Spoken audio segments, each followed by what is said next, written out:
voilà, Shabbat Parashat Vayikra, la première paracha du 3e livre de la Torah. Il y avait une fois une histoire, un chassid qui est rentré en entrevue privée chez le rabbi précédent. Et le rabbi précédent lui a demandé comment ça va à Odessa. Et c'est là où le chassid lui a dit « Dieu merci, tout va bien. Les gens s'entendent, l'ambiance elle est très bien et tout est parfait. » Le rabbi précédent a ouvert son tiroir et lui a donné un billet de 10 roubles. Il a rencontré ce chassid, son ami, il lui a raconté ce qui s'est passé. Et c'est là où le chassid était étonné, qui vient également d'Odessa. Il rentre chez le rabbi précédent. Et à ce moment-là, le rabbi précédent lui pose la même question. Comment ça va à Odessa, à la communauté? Il lui dit, écoutez, ça va très mal. Les gens ne s'entendent pas, se disputent, etc., etc. Alors à ce moment-là, le rabbi précédent, il lui donne une pièce, 1 rouble. Le chassid s'étonne, il dit, comment? Moi, je vous dis la vérité, rabbi. Mon ami ne dit pas la vérité. Et vous me donnez 1 rouble? Il lui dit, écoute, tu crois que j'ai besoin de vous et de toi pour savoir qu'est-ce qui se passe à Odessa? Mais je voulais savoir, dans quelle Odessa tu vis? Sur quelle perception de vie, dans quelle ambiance tu vis? Quelle atmosphère tu es? Cette paracha Vayikra, les amis, nous parle essentiellement des sacrifices. Les sacrifices au temple. C'est vrai qu'aujourd'hui, nous n'avons pas de temple, donc on ne peut pas approcher de sacrifices. Mais nos sages ont instauré le livre de prière. Les sacrifices, les livres de prière qu'il y a dans la prière, dans le Sidour, sont considérés comme on approche un sacrifice, comme la Torah dit. Que tout celui qui dit les sacrifices tous les matins, l'après-midi, eh bien c'est équivalent qu'il approche un sacrifice, le temps que le temple n'est pas encore reconstruit, si Dieu veut, très prochainement. Alors, il y avait un sacrifice qui s'appelle le Korban Tamid. Tamid, qui veut dire quotidien. Toute la communauté juive participait. C'est un sacrifice qui n'est pas très cher, composé d'un mouton, d'un agneau, un peu de farine, un peu de sel. Et il est intéressant de voir que ce sacrifice, c'est ce sacrifice qui nous donnait en vérité l'ambiance de la journée. Puisque lorsqu'on a contribué à donner à ce sacrifice qu'on offrait le matin, eh bien, la journée, elle était de manière positive. Remercier Dieu, évidemment. Il est intéressant de voir que lorsque les gens donnaient une participation peut-être minime, certes, mais ils le donnaient avec le cœur, avec détermination, avec joie. Là, ce que la Torah nous demande, c'est plus la qualité que la quantité.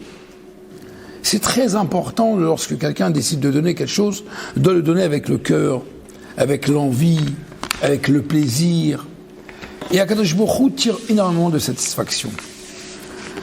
Eh bien, nous aujourd'hui, des fois, on peut dire, quelqu'un peut dire, j'ai pas le temps d'étudier la Torah.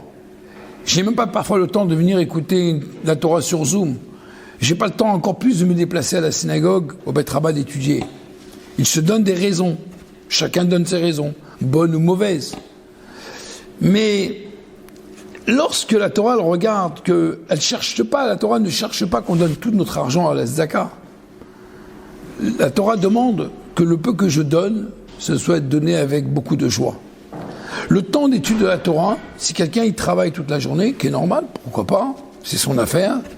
Mais lorsqu'il va se mettre une demi-heure ou 1 heure dans l'étude de la Torah, cette heure-là qu'il va consacrer, il va se mettre à fond dans la qualité. C'est pas spécialement la quantité. C'est pas spécialement étudier 2 heures, 3 heures, 4 heures. Et que lorsqu'il va marcher dans la rue, il va rencontrer quelqu'un, la qualité qu'il aura donnée dans l'étude de la Torah, la première chose quand il va parler avec un ami, de quoi il va parler? De ce qu'il aura étudié.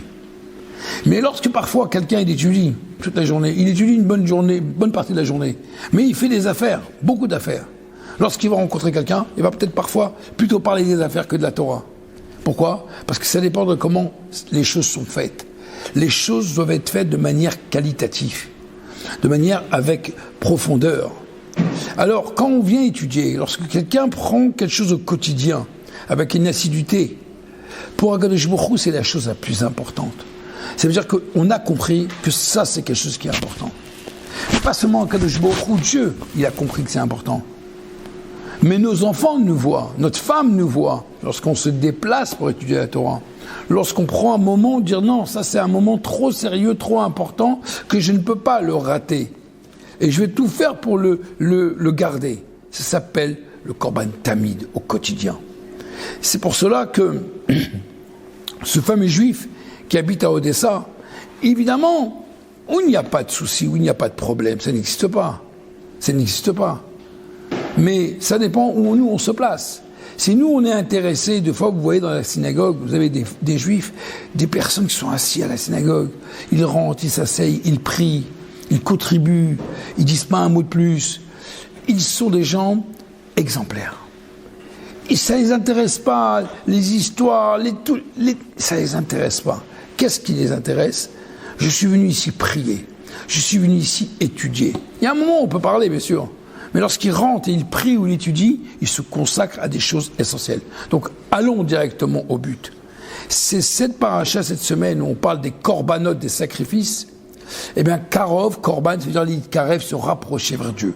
Essayons de se rapprocher un peu plus vers le Créateur, de manière d'avoir une vie beaucoup plus qualitative, de manière à avoir une vie équilibrée, de manière à avoir une vie qui est concentrée sur l'essentiel et non pas sur l'éphémère, sur ce qui est superficiel, ce qu'on nous attire, ce qu'on nous vend tous les jours pour nous dire que c'est très beau, c'est très joli, et c'est nécessaire et c'est obligatoire, et qu'en vérité, dans tout ce qu'on nous propose, souvent, rien n'est obligatoire, et c'est plutôt éphémère. Donc, allons droit au but, rapprochons-nous d'Akadosh Baruch Hu, prions Akadosh Baruch Hu, pour qu'à la fin, une fois pour toutes, que le peuple juif y gagne cette guerre contre nos ennemis, et que tous nos otages y reviennent en bonne santé avant Pessah.